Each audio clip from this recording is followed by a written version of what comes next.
الحمد للہ رب العالمین والصلاة والسلام علی سید الانبیاء والمرسلین اما بعد فاعوذ باللہ من الشیطان الرجیم بسم اللہ الرحمن الرحیم الصلاة والسلام علیک یا رسول اللہ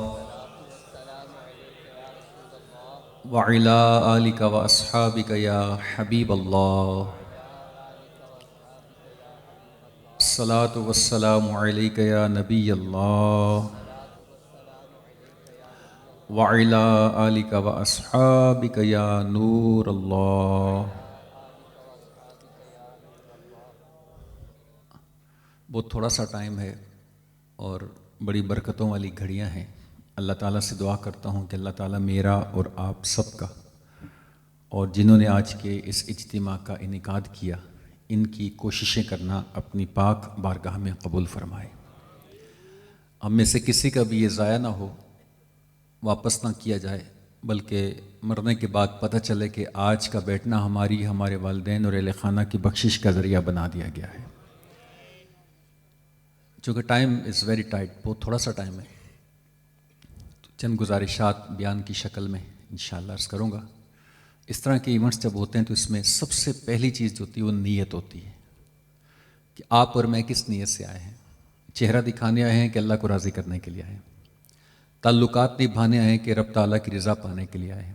تو اس لیے جب بھی کسی دینی ایونٹ میں جائیں یا کوئی بھی نیک اور جائز کام کریں تو اس میں یہ نیت لازمی دل میں ہی کر لیں کہ میں اللہ تبارک و تعالیٰ کی رضا اور خوشنودی کے لیے اس نیک کام میں شامل ہو رہا ہوں۔ تو اب آپ کا یہ سوچنا، دل میں طے کرنا کم از کم اس بات کی دلالت کرے گا کہ آپ اللہ تعالیٰ کی رضا پانے کے لیے یہاں پر بیٹھے ہوئے ہیں۔ پھر آپ کا برتن بھرا بھی جائے گا اور آپ کو بہت کچھ عطا بھی کیا جائے گا۔ ورنہ نارملی ہوتا ہے کہ انسان بغیر نیت کے جاتا ہے تو علماء فرماتے ہیں کہ جس کام میں نیت نہیں ہوتی اس کا اجر بھی نہیں ملتا۔ نیت کم از کم دل میں ہو، ابھار ہوتا ہے دل کا کہ میں یہ اللہ کے لیے جا رہا ہوں، رسول پاک کی محبت میں جا رہا ہوں۔ مختلف نیتیں ہو سکتی ہیں، اس لیے سب سے پہلی نیت تو یہ ہوتی ہے کہ انسان کی رب کو راضی کرنا۔ اس کے بعد جب بھی جائیں تو اب یوں سمجھیں کہ آپ کسی بہت بڑے افسر کو ملنے جائیں، ماشاءاللہ بیچ میں کئی آفیسر بھی بیٹھے ہوں گے، تاجر بھی ہیں، سمجھدار لوگ ہیں۔ آپ اس سے بات کرنے کے لیے بیٹھیں اور وہ آپ کو دیکھیں اور آپ کبھی ادھر دیکھیں، کبھی ادھر دیکھیں، کبھی ادھر دیکھیں، تو آپ کو کیا لگتا ہے کہ اس کی فیلنگز کیا ہوں گی؟ وہ یہ فیل ضرور کرے گا کہ ان کو آداب مجلس نہیں پتہ، یا آئے تو مجھے ملنے کے لیے ہے لیکن یہ کبھی دیوار کو دیکھتا ہے، کبھی فین کو دیکھتا ہے، کبھی گھڑیال کو دیکھتا ہے۔ تو اللہ تعالیٰ کے دربار میں جب بھی آئیں تو ساری توجہ مخلوق سے ہٹا کر رب تعالیٰ کے دربار میں مرکوز کر دینی چاہیے۔ اسے کہتے ہیں پریشان نظری سے بچنا۔ ابھی جیسے کوئی آتا ہے جاتا ہے، ہم ادھر دیکھتے ہیں ادھر دیکھتے ہیں، اس سے ہمیں ملنا بھی کچھ نہیں ہے نا۔ یا تو کوئی مقصود ہونا کہ ہم دائیں بائیں دیکھیں ہمیں کچھ مل جائے، تو یا اللہ والے ہوں، اللہ کے پیارے ہوں تو ان کی نگاہ پانا۔ جیسے شیخ شہاب الدین سہروردی رحمۃ اللہ تعالیٰ علیہ، خود یہ ایک بہت بڑے سلسلے کے پیشوا ہیں، اور یہ وہ خوش نصیب ہستی ہیں کہ جن کو بچپن میں ولایت کی منزلیں جو اللہ نے عطا کی، ان کو روحانیت، طریقت اور تصوف میں بہت بڑا جو مدد کا حصہ ملا وہ اللہ نے غوث پاک کی ذات سے ان کو عطا فرمایا۔ آپ خود پیشوا ہیں ایک سلسلے کے، اور آپ مسجد خیف میں ہیں، مکہ پاک میں ہیں، اور بار بار کھڑے ہو جاتے ہیں، کبھی دائیں دیکھتے ہیں، کبھی بائیں دیکھتے ہیں، کبھی آگے دیکھتے ہیں، کبھی پیچھے دیکھتے ہیں۔ اب ان کا یہ دیکھنا کسی عمل سے خالی نہیں تھا۔ یہ دائیں بائیں دیکھتے پھر بیٹھ جاتے، پھر دیکھتے پھر بیٹھ جاتے۔ تو کسی نے حیران ہو کر پوچھا، حضرت آپ بار بار کھڑے کیوں ہوتے ہیں اور دائیں بائیں آگے پیچھے کیوں دیکھتے ہیں؟ بڑی خوبصورت بات فرمائی۔ آپ نے ایک تاریخی جملہ ارشاد فرمایا کہ میرا کھڑا ہونا فضول و بیکار نہیں ہے، میں اس لیے بار بار کھڑا ہوتا ہوں کہ اس مسجد خیف میں نہ جانے کو اللہ والا بیٹھا اور اس کی توجہ اللہ مجھے نظر کی برکت سے عطا فرما دے۔ تو میں کسی ولی کی نظر لینے کے لیے بار بار کھڑا ہوتا ہوں کہ شاید کوئی مجھے دیکھ ہی لے۔ تو ولی کا دیکھنا نارمل نہیں ہوتا، یہ تو پھر بندے کو بہت آگے تک لے جاتا ہے۔ اللہ کے پیارے بندے ہوتے ہیں، تو یوں کسی کی نظر ڈلوانا، نظر لینا، جیسے توجہ لینا، اور اس کے لیے کوئی بہت بڑا علمی مقام بھی نہیں چاہیے، کو بہت بڑا جناب منصب بھی نہیں چاہیے، کو بہت بڑی کوالیفیکیشن بھی نہیں چاہیے کہ آپ بہت پڑھے لکھے ہیں تو آپ کو یہ سارا کچھ ملے گا، نہیں، بلکہ ایک افسردہ حال، ایک بڑی ہی خستہ حال عام سی مسلمان خاتون آقا کریم صلی اللہ علیہ وسلم کے روضہ پاک پر حاضر ہے، سنہری جالیوں کے روبرو برکتیں لوٹ رہی ہے، اور آقا کریم صلی اللہ علیہ وسلم پر اپنے انداز سے، جیسے وہ جتنی پڑھی لکھی تھی اس انداز سے وہ درود پاک پڑھ رہی ہے، الصلاۃ والسلام علیک یا رسول اللہ، جو بھی اس کو درود پاک آتے ہیں۔ اتنے میں اس نے دیکھا کہ اس کے ساتھ ایک خاتون کھڑی ہیں جو بڑی پڑھی لکھی ہیں بظاہر، اور بڑے ہی القابات کے ساتھ آقا کریم صلی اللہ علیہ وسلم کی ذات پر درود پاک پڑھ رہی ہیں، اتنے القابات لگا رہی ہیں کہ ماشاء اللہ الکریم، ان کو سن کے مزہ آ گیا، لیکن ان کے دل میں ایک خواہش پیدا ہوئی کہ میں ان پڑھ غریب اور یہ اتنی پڑھی لکھی، مجھے تو القاب بھی نہیں آتے، اور یہ تو اتنے القابات کے ساتھ نبی پاک صلی اللہ علیہ وسلم کے دربار میں درود پاک پڑھ رہی ہے۔ اب ان کو یہ سوچ آئے کہ شاید میرا درود آقا پسند فرمائے نہ فرمائے، جتنے القابات کے ساتھ یہ درود پاک پڑھ رہی ہیں ان کا درود تو مجھ سے پہلے قبول ہوگا۔ یہ خیال آتے نا اس بڑھیا کا دل افسردہ ہو گیا، جیسے دل ہلکا سا ہوتا ہے نا، ملال سا آ جاتا ہے، چونکہ ان پڑھ تھی، نارمل تھی، لیکن یہ پڑھتی رہیں اور اپنے کام میں لگی رہیں۔ ان کی قسمت کی معراج کی جب یہ سوئیں تو رات کو ان کو نبی پاک علیہ الصلوۃ والسلام کا دیدار نصیب ہو گیا۔ ان آنکھوں کا ورنہ کوئی مصرف ہی نہیں ہے، سرکار تمہارا رخ زیبا نظر آئے، انہیں نہ دیکھا تو کس کام کی ہیں یہ آنکھیں کہ دیکھنے کی ہے ساری بہار آنکھوں میں۔ تو جب آقا کریم کا دیدار ہوا تو آقا کریم علیہ الصلوۃ والسلام نے مسکرا کر ارشاد فرمایا، پھول رحمت کے جھڑے، اور کچھ یوں ارشاد فرمایا کہ بڑھیا، ہم نے تمہارا درود پہلے قبول فرمایا ہے۔ تو ان کے دربار میں نا دل دیکھے جاتے ہیں، یہ ٹوٹے ہوئے دل ہی خاص ان کی کمائی ہے۔ یہ جو دل ٹوٹ جاتے ہیں نا، گھبرا جاتے ہیں، اللہ رسول کی محبت میں پریشان ہو جاتے ہیں، یہ بہت بڑی کمائی ہوتی ہے جو اللہ کسی کسی کو عطا فرماتا ہے۔ اس وقت جو انسان کے لب سے نکل جاتا ہے، جو ہو جاتا ہے آقا کریم کی محبت میں، یہ خاص حصے ہوتے ہیں، اللہ کسی کسی کو عطا فرماتا ہے۔ تو اس لیے میرے پیارے اسلامی بھائی، جب بھی ہم کبھی اس طرح کے ایونٹس میں آئیں تو اپنی توجہ اللہ کے محبوب کی محبت میں ایسی یکسوئی کے ساتھ رکھیں کہ ہم واقعتاً بھلے اسمارٹ ٹائم کے لیے آئیں، تھوڑے ٹائم کے لیے آئیں، شارٹ ٹائم کے لیے آئیں، لیکن اپنا دامن کرم جو ہے نا یہ رحمت سے بھر کر جائیں۔ آقا کریم صلی اللہ علیہ وآلہ وسلم پر ابھی ہم نے درود پڑھنے کی برکت سنی، تو ایک بار ایک شہد کی مکھی نبی پاک علیہ الصلوۃ والسلام کے دربار میں حاضر ہوئی۔ آقا کریم علیہ الصلوۃ والسلام کی ایک خوبصورتی، بیوٹی، بہت ساری خوبصورتیوں میں سے یہ بھی ہے جو انلیمیٹڈ ہے کہ نبی پاک علیہ الصلوۃ والسلام جیسے انسانوں کی بولی جانتے ہیں، نبی پاک ملائکہ کی بولی جانتے ہیں، نبی پاک فرشتوں کی بولی جانتے ہیں، نبی پاک جنات کی بولی جانتے ہیں، نبی پاک جانوروں اور حیوانوں کی بولی سے بھی واقف ہیں۔ جو جس زبان میں کلام فرمائے میرے آقا، اس کو اسی زبان میں جواب عطا فرماتے ہیں۔ اللہ تعالیٰ نے ایسا علم عطا فرمایا اپنے محبوب کو۔ تو مکھی جب دربار مصطفیٰ میں حاضر ہوئی، شہد کی مکھی، بی کہتے ہیں جس کو، ہنی بی، تو آقا کریم علیہ الصلوۃ والسلام جو کہ جانتے ہیں اللہ کے عطا سے، علم سے، آپ نے اس مکھی سے پوچھا کہ مکھی تو بتا شہد کیسے بناتی ہے، امت کو سکھانا تھا۔ مکھی نے عرض کی کہ یا رسول پاک صلی اللہ علیہ وسلم، ساری مکھیاں اکٹھی ہو کر چمنستان یعنی پھولوں کے باغ میں جاتی ہیں اور وہاں سے بہت سارے پھولوں کے رس چوستی ہیں اور ان رسوں کو واپس اپنے چھتوں میں لا کر اگل دیتی ہیں، اس سے شہد بن جاتا ہے۔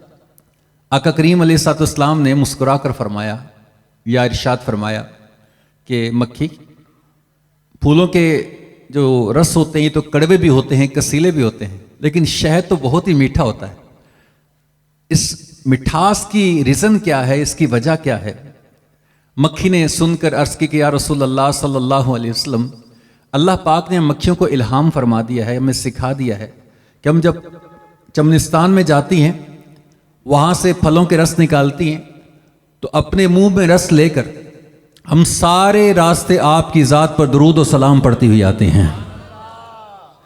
آقا جب ہم آپ پر درود اور سلام پڑھتی ہیں اور واپس آ کر ان رسوں کو ان چھتوں میں ڈالتی ہیں تو وہ کڑوا کسیلا شہد میٹھے میٹھے شہد میں تبدیل ہو جاتا ہے، وہ جو رس ہوتا ہے وہ شہد بن جاتا ہے۔ تو آپ پر جو درود پڑتی ہیں اس کی برکت سے اللہ تعالیٰ ان میں مٹھاس عطا فرما دیتا ہے۔ میرے پیارے اسلامی بھائی، یہاں ایک سیکھنے کی بات ہے کہ اگر میں نے ایک تحقیق پڑھی کہ کتنی طرح کی جڑی بوٹیاں، کتنی طرح کے جو پھل ہوتے ہیں، پتے ہوتے ہیں، ٹہنیاں ہوتی ہیں یا مختلف قسم کی جڑی بوٹیاں ہوتی ہیں، کتنا رس کشید کر کے مکھیاں پھل بناتی، یہ شہد بناتی ہیں۔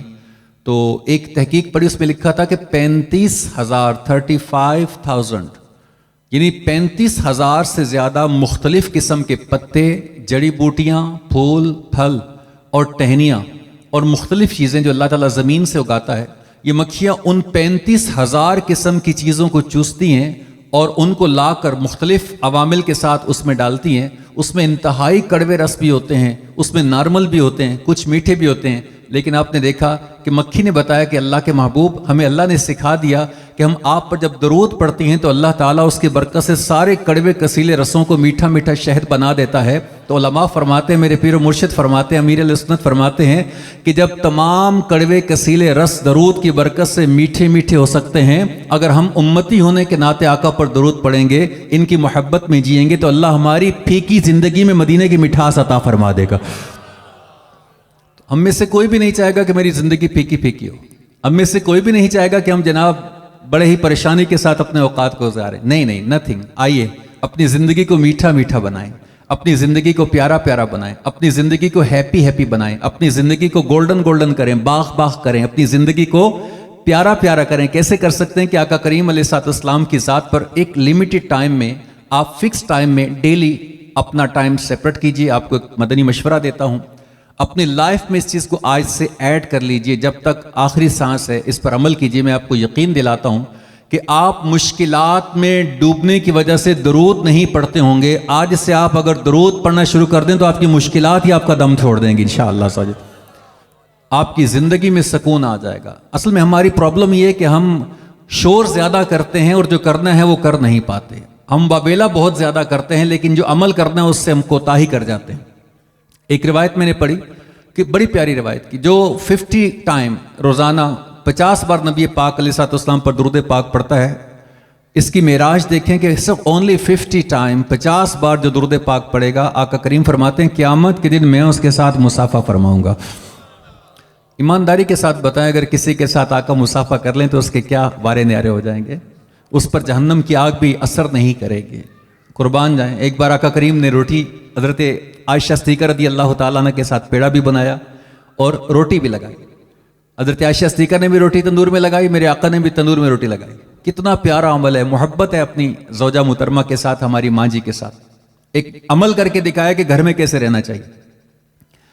جب روٹیاں تندور میں لگائی گئیں تو عائشہ صدیقہ رضی اللہ تعالیٰ عنہ کی روٹی پک کر تیار ہو گئی، اور آقا کریم علیہ الصلوۃ والسلام کی جو روٹی تھی وہ گیلی کی گیلی رہی، اس میں پانی ٹپ ٹپ کرتا رہا، اس پر آگ نے اثر نہیں کیا۔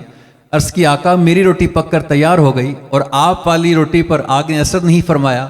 آقا نے فرمایا کہ عائشہ جس چیز کو میرا ہاتھ چھو جائے اس پر آگ اثر نہیں فرماتی۔ تو اگر آٹے پر آگ اثر نہیں کر رہی تو امتی پر آگ کیسے اثر فرمائے گی؟ آقا کا گدا ہوں اے جہنم تو بھی سن لے، آقا کا گدا ہوں اے جہنم تو بھی سن لے، وہ کیسے جلے جو کہ غلام مدنی ہو۔ ان کے غلام بن جائیں، ان سے محبت کریں، ان کی اتباع کریں، ان کے عاشق بن جائیں، دنیا آپ کی دیوانی ہو جائے گی۔ ان سے پیار کریں، دنیا آپ سے پیار کرے گی۔ آپ کو بڑا ایک پریکٹیکل فارمولہ بتا رہا ہوں، آپ ایک کے ہو جائیں جہان آپ کا ہو جائے گا۔ چھوڑ دیں سب کو، یقین کریں، آپ ان سے سچی محبت کریں۔ آپ کو پتا ہو کہ میں کس کا عاشق ہوں، آپ کو پتا ہو کہ میں کس کا دیوانہ ہوں۔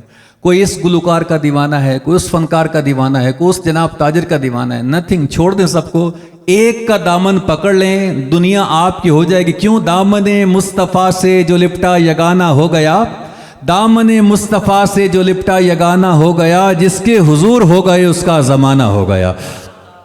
بس ایک کے ہو جائیں، زمانہ آپ کا ہو جائے گا۔ کتابوں میں لکھا ہے کہ نبی پاک علیہ الصلوۃ والسلام کا جو عاشق ہے اس میں بہت ساری نشانیاں ہیں۔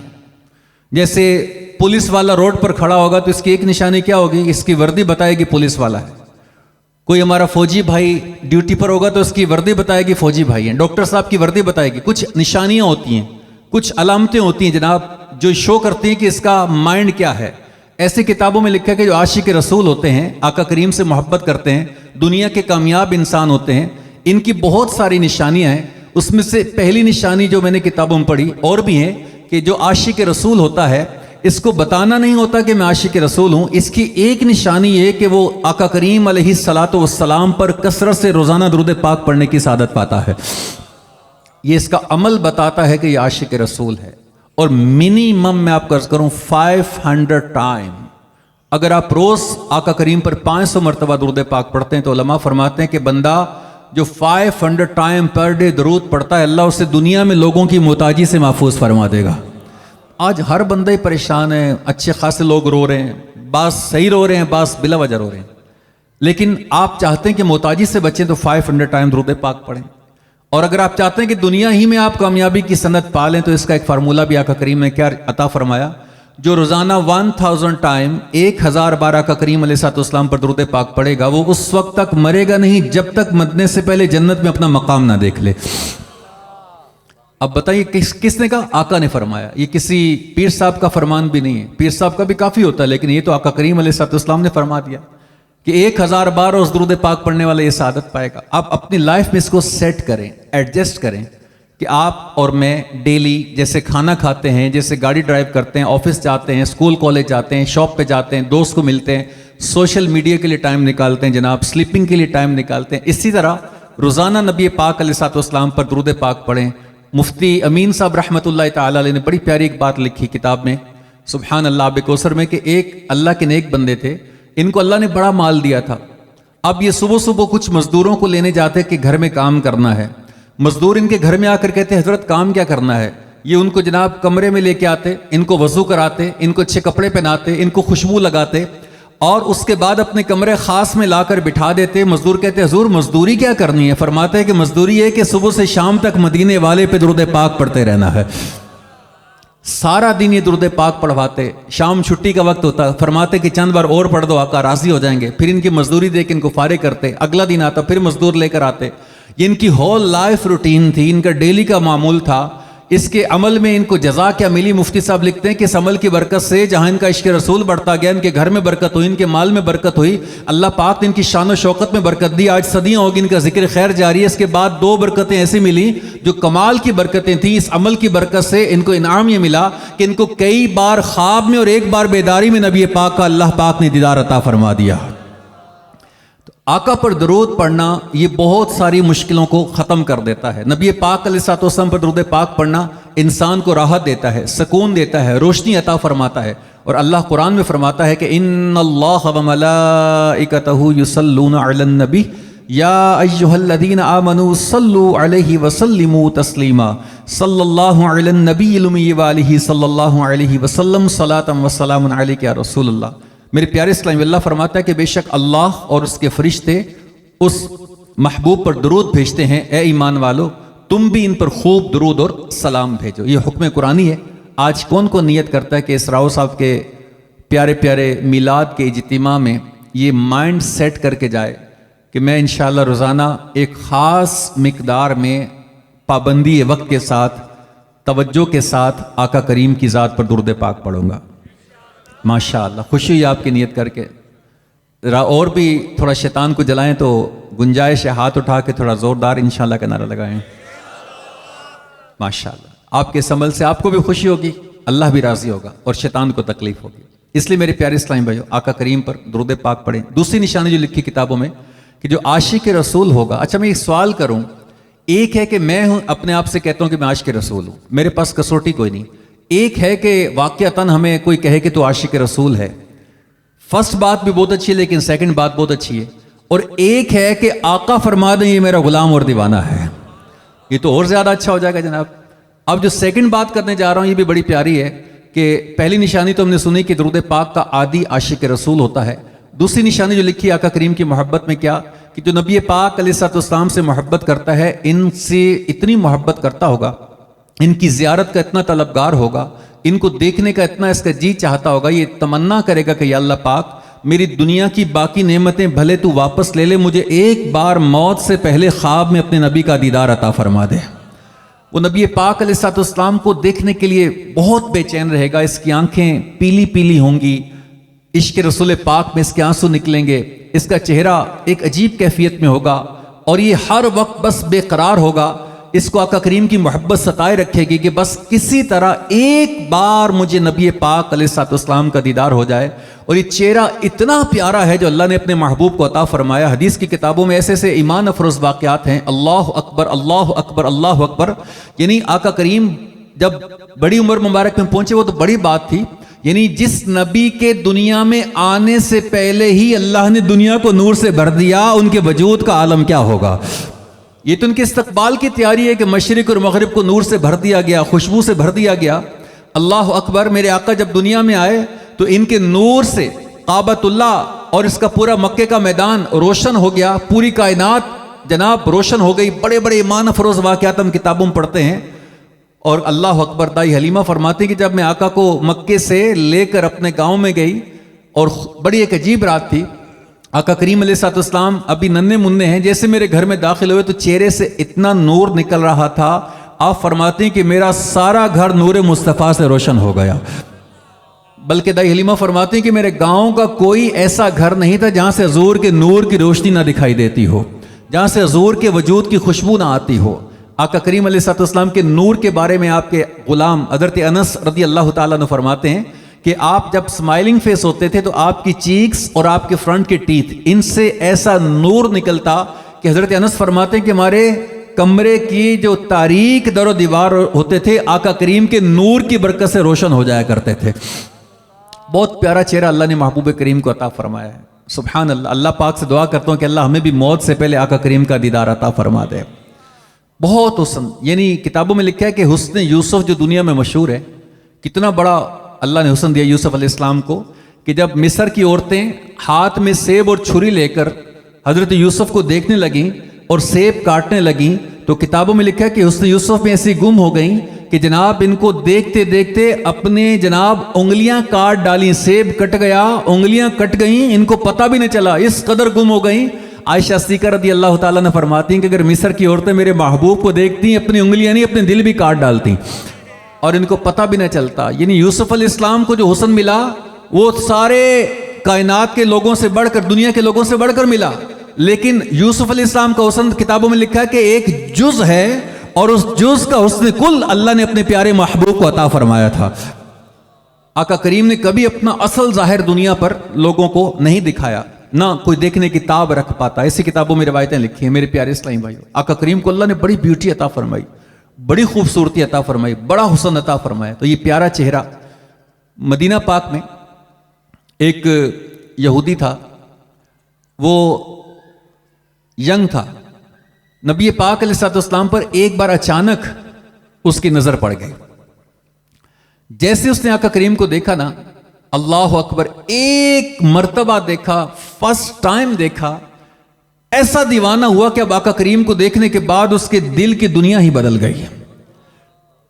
اب اسے کوئی چیز پسند ہی نہ آئے، وہ بس ہر وقت آقا کریم کی محبت میں گم رہے، ہر وقت آقا کریم کے پیار اور عشق میں مچلتا رہے، لیکن کسی کو اظہار نہیں کر سکتا تھا کہ میں حضور کا دیوانہ ہو چکا ہوں، کیونکہ یہودی ہے اور دنیا میں سخت ہے ہمارے مسلمانوں کے خلاف. یہ اب اس نے گھر بھی نہیں بتایا. حالت کیا ہوئی؟ کتابوں میں لکھا ہے کہ جناب آقا کی محبت میں یہ کڑتا رہتا، آقا کریم کو چھپ چھپ کے دیکھتا اور معلومات کرتا کہ آج آقا کس گلی سے گزریں گے. جس گلی سے آقا نے گزرنا ہوتا کسی کونے میں چھپ کے بیٹھ جاتا اور چھپ چھپ کے مدینے والے کا دیدار کیا کرتا تھا. کیا منظر ہوگا جناب، کیا اس کی محبت ہوگی. لیکن اسی طرح دن رات کٹتے گئے، یہ سوکھتا گیا سوکھتا گیا سوکھتا گیا، بھوک بھی ختم، سمجھیں پیاس بھی ختم، اس کے چہرے کی توانائی بھی کم ہوتی گئی. بس کسی طرح آقا کی محبت میں یہ آگے بڑھتا گیا. لیکن مسلمان بھی ڈائریکٹلی ہو نہیں پا رہا تھا کہ یہودیوں کے گھر میں تھا. سارا یہودی سماج اس کا مخالف ہو جائے گا، حتیٰ کہ اس کا آخری وقت لگتا تھا قریب آ گیا. اس کا باپ اس کے سرہانے آیا تو اس نے پوچھا کہ میرے لخت جگر کوئی آخری تمنا ہو تو بتاؤ. اس نے کہا ابا جی ایک تمنا ایسی ہے کہ اگر میں آپ کو بتاؤں گا تو آپ کو بہت غصہ آئے گا، آپ بہت ناراض ہوگے، آپ وعدہ کرو کہ آپ میری بات مانو گے. اس نے کہا ایسی کیا بات ہوئی کہ تم مجھ سے وعدہ لینے کی حاجت ہوئی؟ اس نے کہا بس اگر پوچھے یہ تو پھر سننے کی ہمت بھی پیدا کرو. اس نے کہا میں وعدہ کرتا ہوں بیٹا کہ تیری آخری تمنا موت سے پہلے ضرور پوری کروں گا. اس نے کہا ابا جی پھر سنیے، مدینے کے جو آقا ہیں، اللہ کے جو محبوب ہیں، میں ان کے عشق میں دیوانہ ہو چکا ہوں۔ جب سے میں نے ان کو دیکھا نا، اب مجھے کوئی چیز پسند نہیں آتی، اب مجھے کوئی اور چیز پیاری نہیں لگتی۔ ابا جان، میں دن بدن ان کی محبت میں بس گھلتا چلا جا رہا ہوں۔ اب میری آخری تمنا ہے کہ بس کسی طرح میری موت سے پہلے ایک مرتبہ وہ میرے سرہانے تشریف لیں اور میں ان کو دیکھ کر دنیا سے اپنی جان پرواد کر جاؤں۔ باپ کو بڑا غصہ آیا، ایک دم لال پیلا ہو گیا، اور اس نے کہا کہ کیا بات کرتے ہو، آپ کو پتا ہم یہودی ہیں؟ اس نے کہا مجھے پتا، میں نے اس لیے وعدہ لیا تھا۔ باپ نے کہا ٹھیک ہے بیٹا، تو دنیا سے آسردہ نہ جائے، تیری روح پیاسی نہ جائے، میں تیری اس تمنا کو پورا کرنے کے لیے سارا یہودی سماج اپنے مخالف کر لوں گا، لیکن تیری اس تمنا کو ضرور پورا کروں گا۔ اب وہ اٹھا اور کاشان مصطفیٰ کی طرف قدم اٹھاتا روانہ ہو گیا۔ قدم اٹھ نہیں رہے تھے، قدم اٹھائے جا رہے تھے، اور آقا کریم کے در دولت کے باہر جا کر کھڑا ہو گیا۔ اب آواز دی کہ میں محمد رسول اللہ صلی اللہ علیہ وسلم سے ملنا چاہتا ہوں۔ اللہ اکبر، ارشاد ہوا کہ اس کو اندر بلاؤ۔ اندر آئے تو عرض کی آقا، ایک یہودی نوجوان آپ کی محبت میں گھائل ہو چکا ہے اور آپ کی محبت میں انتہائی عجیب کیفیت میں مبتلا ہو چکا ہے، لگتا ہے کہ اس کا آخری وقت آ چکا ہے اور اب دنیا سے وہ جانے ہی والا ہے۔ اس کی تمنا ہے کہ آپ ایک بار اس کے سرہانے آئیں اور اپنی محبت کا مجدہ اسے سنائیں تاکہ اس کی روح بڑی محبت کے ساتھ اس دنیا سے پرواز کر جائے۔ آقا نے جیسے سنا تو غلاموں کو فرمایا کہ چلو دیوانے کو دیکھنے کے لیے چلتے ہیں۔ اب جناب میرے آقا کریم علیہ السلام اس خوش نصیب نوجوان کے گھر کی طرف روانہ ہوئے۔ جیسے پہنچے، اس کی آنکھیں بالکل بند تھیں، بیمار حال، بڑے ہی عجیب حال میں ہے، بڑی ہی عجیب کیفیت میں ہے۔ جیسے میرے آقا کریم علیہ السلام سامنے آتے ہیں، آنکھیں کھول دیتا ہے اور اس کے چہرے پر بڑی خوشی کے آثار آتے ہیں۔ میرے آقا اس کو ایمان کی دعوت دیتے ہیں کہ مسلمان ہو جا، میری محبت میں پورے کا پورا داخل ہو جا۔ عرض کرتا ہے آقا ایک وعدہ کریں تو میں آپ پر ایمان لاتا ہوں۔ آقا فرماتے ہیں بتا۔ عرض کرتا ہے آقا محبت تو بڑی ہے، میں ایک شرط پر ایمان لاؤں گا۔ آقا میری قبر سے لے کر مجھے داخل جنت ہونے تک آپ گارنٹی دیں گے کہ آپ میرا پورا ساتھ عطا فرمائیں گے۔ یہ گارنٹی آقا کے سوا کون دے سکتا تھا؟ میرے آقا نے اپنا مجدہ اسے عطا فرمایا۔ قربان جائیں میرے پیارے اسلامی بھائیوں، اس نے کلمہ پڑھا اور وہیں اس کی روح آقا کے قدموں پر پرواز کر گئی۔ اب یہودی کے باپ نے کہا کہ یا رسول اللہ، یہ جنازہ میرا نہیں، اسلام کی مقدس امانت ہے، اس کی تدفین بھی آپ کریں گے اور اس کے سارے معاملات بھی آپ کریں گے، میں آپ کے سپرد کرتا ہوں۔ آقا کریم علیہ السلام نے صحابہ کرام کو غسل کے لیے بلایا اور خود بھی اس کی تدفین کے معاملات میں کرم فرمایا۔ جب اس کا جنازہ اٹھا، آج پہلی بار صحابہ دیکھتے ہیں کہ آقا کریم علیہ السلام پورے پاؤں مبارک کے ساتھ نہیں بلکہ پنجوں کے بل چل کر جنازے میں جا رہے ہیں۔ کس نے عرض کی آقا کیا بات ہے کہ آقا آج پنجوں کے بل جنازے میں چل رہے ہیں؟ فرمایا کہ آج میرے عاشق اور دیوانے کے جنازے میں ملائکہ آسمان دنیا سے اتنی کثیر تعداد میں دنیا میں آئے ہیں کہ مجھے پورا قدم رکھنے کی جگہ ہی نہیں مل رہی۔ اللہ اکبر، اللہ اکبر۔ جنازہ چل رہا ہے، جنازہ قبر کے پاس پہنچتا ہے۔ اس سے پہلے کہ اس خوشبخت کو میرے آقا قبر میں اتاریں، قربان جائیں اس عاشق رسول کی قسمت پر کہ میرے آقا خود اس کی لحد میں تشریف لے جاتے ہیں اور کچھ وقت اس کی قبر کو عطا فرما دیتے ہیں۔ آئے وہ مٹی کتنی پیاری ہوگی، وہ قبر کتنی بخت و مالی ہوگی جس میں نبی پاک خود تشریف لے گئے۔ اور کچھ دیر کے بعد آئے تو آپ صلی اللہ علیہ وسلم کے پسینے مبارک کے آثار تھے۔ پوچھا آقا کوئی مشقت ہوئی؟ فرمایا کہ میرے ابرو کا اشارہ پا کر حوران جنت پہلے اس کی قبر میں آ چکی تھی اور ایک اجتہام تھا۔ اللہ اکبر۔ میرے آقا صلی اللہ علیہ وسلم نے اس خوش بخت کو اپنے نوری خوشبودار معطر اور مشکبار ہاتھوں سے لحد میں اتارا۔ اس وقت صحابہ کی چیخیں نکل گئیں کہ کاش اس نو مسلم صحابی کی جگہ ہمارا لاشا ہوتا اور آج آقا کے ہاتھوں یہ سعادت اللہ تعالی ہمیں عطا فرما دیتا۔ میرے پیارے اسلامی بھائیو، جو سچی محبت کرتا نا محروم نہیں رہتا۔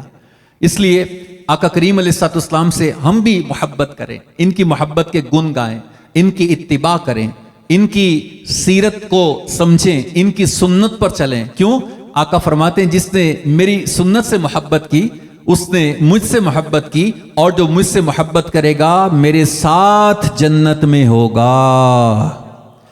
کتنا آسان انٹری پاس عطا فرمایا کہ سنت کا دامن تھام لیں۔ الحمدللہ ہم عاشق رسول ہیں، چونکہ ٹائم بہت تھوڑا ہے، باتیں بہت ساری ہیں، آج یہ نیت کر لیں کہ انشاءاللہ میں جو اللہ نے ایک ہی زندگی دیا، فرمایا وما خلقت الجن والانس الا لیعبدون، اللہ فرماتا ہے کہ میں نے جنوں اور انسانوں کو اپنی عبادت کے لیے پیدا کیا۔ آئیے آج نیت کریں کہ میں اپنی زندگی کو فضول اور بیکار نہیں گزاروں گا، میں اپنی زندگی کو گناہوں بھری زندگی نہیں بناؤں گا، میں اپنی زندگی کو ایک با مقصد زندگی بناؤں گا، میں اپنی زندگی کو اتباع رسول والی زندگی بناؤں گا، میں اپنی زندگی کو خوف خدا والی زندگی بناؤں گا۔ کیوں؟ اللہ اکبر، اللہ اکبر، جو اللہ کے خوف میں زندگی گزارے گا، اللہ کے محبوب نے فرمایا، قرآن میں بھی اس کا ذکر آیا کہ جو اللہ کے خوف سے زندگی گزارے گا اللہ مرنے کے بعد اسے 2 جنتیں عطا فرمائے گا۔ اللہ کا خوف بہت بڑی نعمت ہے میرے پیارے اسلامی بھائی، اللہ کا خوف ہے تو ہم جھوٹ نہیں بولیں گے، اللہ کا خوف آ جائے ہم مال میں گڑبڑ نہیں کریں گے، اللہ کا خوف آ جائے ہم دل آزاری نہیں کریں گے، اللہ کا خوف آ جائے ہم رشوت کا لین دین نہیں کریں گے، اللہ کا خوف آ جائے ہم ماں باپ کی نافرمانی نہیں کریں گے، اللہ کا خوف آ جائے ہم پڑوسی کا حق ادا کریں گے، اللہ کا خوف آ جائے ہم کسی کا حق سلب نہیں کریں گے، اللہ کا خوف آ جائے ہماری نماز نہیں چھوٹے گی، اللہ کا خوف آ جائے داڑھی رکھنا بڑی آسان ہو جائے گی، اللہ کا خوف آ جائے تو سرکار کی سنت پر عمل کرنا بڑا میٹھا میٹھا لگے گا اور زندگی ایک با مقصد زندگی بن جائے گی۔ اللہ کا خوف آ گیا تو اولاد کو پھر ماڈرن بنانے کی جائے عالم بنانے میں مزہ آئے گا، اگر اللہ کا خوف آ گیا تو اپنی بیٹیوں کو شرم و حیا والی بنانے میں مزہ آئے گا، اللہ کا خوف آ گیا تو سبحان اللہ دن بھی مدینے میں ہوگا، رات بھی مدینے میں ہوگی، اور وقت نظر بھی مدینے والے کے دیدار میں ہوں گے انشاءاللہ الکریم۔ تو آئیے اللہ کا خوف ہم اپنے سینے میں پیدا کریں، آقا کی محبت پیدا کریں، دامن مصطفیٰ کو مضبوطی سے تھام لیں اور اپنی لائف کو ایک کاز کے ساتھ گزاریں، ایک مقصد کے ساتھ گزاریں، ایک خاص زندگی کے ساتھ گزاریں، جیسے صحابہ کرام نے اپنی محبت کا اظہار کیا، تابعین تبع تابعین اولیاء کاملین نے اپنی مقصد کے ساتھ زندگی گزاری، وہی زندگی ہمیں ملی ہے۔ صحابہ کرام کی زندگی بھی 24 گھنٹے تھی، ہماری زندگی بھی 24 گھنٹے ہے، اولیاء اللہ کی زندگی بھی 24 گھنٹے تھی، ہماری زندگی بھی 24 گھنٹے ہے۔ جناب وہ کتنے کتنے عمل کر جاتے تھے، ہم سے تو تھوڑا سا بھی عمل ہو نہیں پاتا، وجہ کیا تھی؟ یہ اپنے ٹائم کا بیسٹ یوٹیلائز کرتے تھے، اپنے وقت کا بہترین استعمال کرتے تھے۔ دن ان کے بھی ہفتے میں 7 تھے، مہینے ان کو بھی اللہ نے سال میں 12 عطا فرمائے تھے، لیکن ان کی زندگی کا ایک مقصد تھا، صبح آنکھ کھلنے سے لے کر رات سونے تک یہ ایک مقصد کے تحت جیا کرتے تھے، اس مقصد کو پا کر یہ آگے بڑھا کرتے تھے۔ آئیے آج نیت کریں کہ انشاءاللہ میں بھی انشاءاللہ اپنی زندگی کو فضول اور بیکار نہیں گزاروں گا، رب رسول کی اطاعت، محبت اور اتباع میں اور آقا کریم کی محبت اور سنت کے مطابق گزارنے کی کوشش کروں گا انشاءاللہ الکریم۔ یہی دعوت اسلامی کا پیغام الحمدللہ جو دعوت اسلامی ہمیں دے رہی ہے کہ آئیے اس نازک دور میں آقا کریم علیہ الصلوۃ والسلام کی محبت کا دامن مضبوطی کے ساتھ پکڑ لیں۔ الحمدللہ ہم نے دیکھا کہ دعوت اسلامی اس پیارے ماحول کو دنیا میں جہاں جہاں اللہ تعالیٰ نے پھلنے پھولنے کا موقع عطا فرمایا، الحمدللہ رب العالمین بڑی برکتیں ملی، ماشاءاللہ الکریم، ماشاءاللہ الکریم۔ ہمارے استاد صاحب یہاں بیٹھے ہیں، مدثر بھائی ابھی یہاں تشریف فرما تھے، ماشاءاللہ یہ بیٹھے ماشاءاللہ۔ 2009 میں جامعۃ المدینہ اوپن ہوا مدثر بھائی ساؤتھ افریقہ میں، تو ماشاءاللہ مجھے مدنی مرکز نے اس کی اوپننگ کے لیے فرمایا کہ آپ جا کے افریقہ کا پہلا جامعہ اوپن کریں۔ اب نان مسلم کنٹری تھا، اس کے جوہانسبرگ میں ہم نے پہلا جامعہ اوپن کیا دعوت اسلامی نے۔ استاد صاحب بیٹھے، انہی کی کلاس کا شاگرد تھا ماشاءاللہ، اور 7 ملکوں کے بچے ماشاءاللہ وہاں عالم بننے کے لیے آئے، 7 کنٹریز کے بچے افریقن وہاں عالم بننے کے لیے آئے۔ آپ کی دعوت اسلامی نے ان کو ہاسٹل دیا، ان کو جناب رہائش دی، کھانا پینا دیا، شافی اور حنفی ان کو عالم بنایا۔ ان میں سے ایک طالب علم جب عالم بن کر ماشاءاللہ اپنے کنٹری ملاوی پہنچے، آپ کو خوشی ہوگی کہ آپ کی دعوت اسلامی کی برکت سے اس ایک طالب علم کو اللہ نے اتنا بڑا انعام عطا فرمایا کہ ان کی زبان میں ایسا اثر عطا فرمایا کہ اس طالب علم نے عالم بننے کے بعد اپنے وطن جا کر اب تک 5000 سے زیادہ نان مسلم کو مسلمان بنانے کی سعادت پا لی ہے ماشاءاللہ. 5 بندے ہم نمازی بنا لیں تو تمہاری زندگی کا بیڑا پار ہو جائے. انہوں نے 5000 کو مسلم بنایا اور ابھی اتنے حافظ بنا رہے ہیں, اتنے عالم بنا رہے ہیں, اتنے قاری بنا رہے ہیں. میری ملاقات مدینہ شریف ہوئی تو میں نے پوچھا تو بڑی خوشی ہوئی کہ اتنے مدرسے انہوں نے بنا لیے ماشاءاللہ. آپ کی دعوت اسلامی اس طرح کے علماء تیار کر رہی ہے, بیٹیوں کو عالمہ بنا رہی ہے. آپ کی دعوت اسلامی دنیا میں کم و بیش روزانہ 3 ماسک پر ڈے, 3 مسجدیں روزانہ دنیا میں مسلمانوں کو بنا کر پیش کرتی ہے ماشاءاللہ. حی علی الصلاح کی آواز آتی ہے, حی علی الفلاح کی آواز آتی ہے. ظاہر ہے یہ کام ہے. اب تک آپ کی دعوت اسلامی اپنی مدد آپ کے تحت ماشاء اللہ الکریم, اللہ نظر بس سے بچائے. جو بات کرنے جا رہا ہوں نا بہت بڑی بات ہے, آپ کا کلیجہ ٹھنڈا ہو جائے گا. کیا ایک بندہ جو حافظ قرآن بن جائے نا تو 10 کو انشاءاللہ بخشوا کے جنت میں لے کے جائے گا. ہم روایتیں پڑھتے ہیں. آپ کی دعوت اسلامی اس تھوڑے سے عرصے میں اب تک 1.25 لاکھ سے زیادہ بچوں اور بچیوں کو حافظ قرآن بنا چکی ہے ماشاءاللہ. اور اب تک جو پڑھ رہے ہیں ماشاءاللہ ناظرہ, ترجمہ, تفسیر سب ملا کر 7.5 لاکھ بچے اور بچیاں, بھائی اور بہنیں اس وقت دعوت اسلامی میں زیر تعلیم ہے ماشاءاللہ. 7.5 لاکھ. ظاہر ہے اتنے ہو کر بھی کم ہیں, مسلمان بہت زیادہ ہیں. اللہ کا کرم ہے آپ کی دعوت اسلامی پر, میری دعوت اسلامی پر, کہ دعوت اسلامی مسلمانوں کی سب سے بڑی پرامن عالمگیر تنظیم ہے. پوری دنیا میں اس کو دین کی خدمت کے لیے ناٹ آبجیکشن, کوئی مسئلہ نہیں. امریکہ میں دعوت اسلامی رجسٹرڈ ہے, یو کے میں دعوت اسلامی رجسٹرڈ ہے. آپ کو خوشی ہوگی یو کے اندر ماشاءاللہ اب تک دعوت اسلامی گزشتہ چند سالوں میں ماشاءاللہ 104 مدنی مراکز بنانے میں کامیاب ہو چکی ہے ماشاءاللہ. ساؤتھ افریقہ میں 100+ ہو چکے ہیں ماشاءاللہ. کینیا میں بن چکے ہیں. انڈیا میں ماشاءاللہ ڈھیر مدنی مراکز بن چکے ہیں. بنگلہ دیش میں بن چکے ہیں. ان ملکوں میں انہی کے لوگ دین کا کام کر رہے ہیں ماشاءاللہ. جیسے ہم پاکستان میں, ایسے امریکہ میں امریکہ والے ہیں, یو کے میں یو کے والے ہیں, افریقہ میں افریقہ والے ہیں.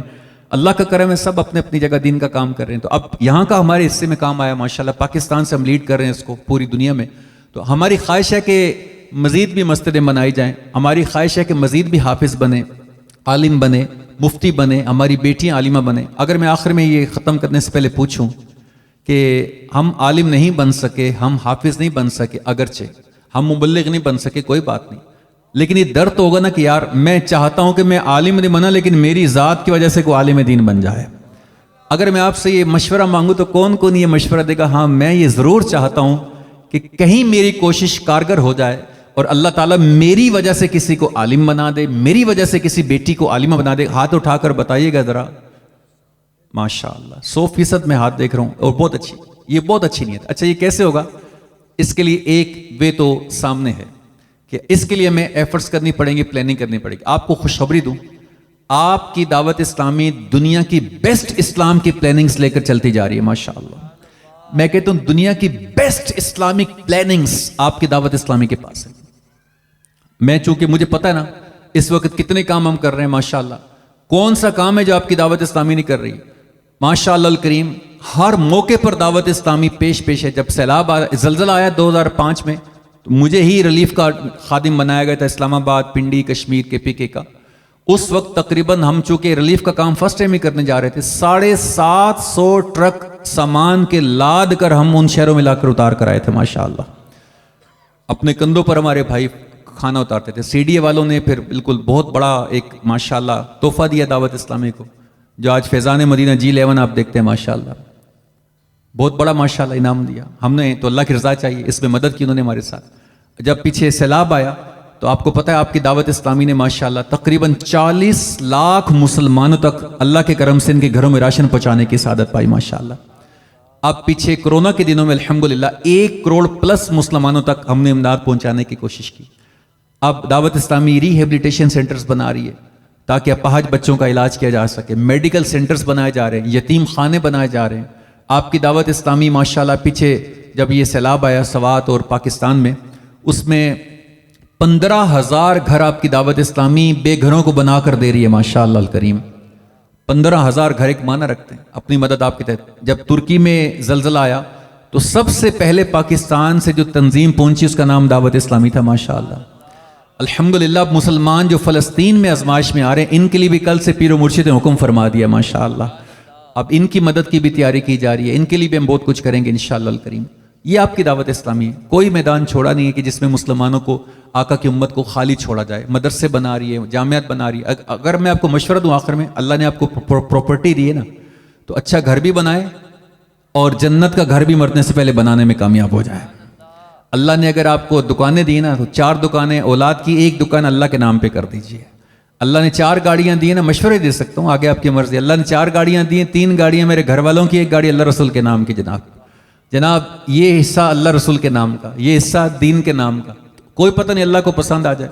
ایک عورت بنی اسرائیل میں کھانا کھا رہی تھی, کتابوں میں لکھا آخری لقمہ تھا, آخری لاسٹ نوالا اس نے لیا اور منہ میں ڈالا, اور لقمہ جیسے اس نے منہ میں ڈالا, باہر سے بھی اس نے چبایا, منہ میں ایسے پکڑ کے ڈالا, باہر سے آواز آئی کہ ہے کوئی اللہ کے نام پر مجھے کھانا کھلا دے.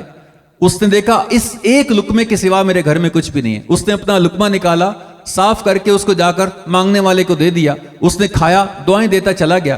کتابوں میں لکھا ہے کچھ دن کے بعد اس کا چھوٹا بچہ اور وہ عورت کسی قریبی گاؤں جا رہے تھے. اس کا چھوٹا بچہ چھاتی کے ساتھ لگا ہوا تھا. اللہ اکبر, جب جنگل میں سے گزر رہی تھی تو لائن, ایک بھوکا شیر راستے میں شکار کی تلاش میں تھا. جیسی ماں اور بیٹا سامنے آئے, شیر نے ایک زوردار جست لگائی, جمپ لگایا, ماں کو دھکا مار کے نیچے گرایا, اور شیر دھاڑا اور ماں کی آنکھوں کے سامنے اس کے لال کو اپنے جبڑوں میں لیا اور دوڑنے لگا. ماں کی چیخ نکلی, ہائے میرا لال. شیر کے منہ میں چلا گیا, ابھی تو میری چھاتی کے ساتھ تھا. کیسا وقت ہوگا اس ماں کے لیے, کتنی تکلیف ہوگی اس ماں کو. اللہ تعالیٰ نے ایک فرشتہ بھیجا, اس نے اس شیر کی جبڑوں میں ہاتھ ڈال کر اس کے 2 ٹکڑے کیے, اس کے بیٹے کو زندہ سلامت لا کر اس کی ماں کی گود میں ڈالا. ساتھ ہی غیب سے آواز آئی, لقمے کے بدلے لقمہ.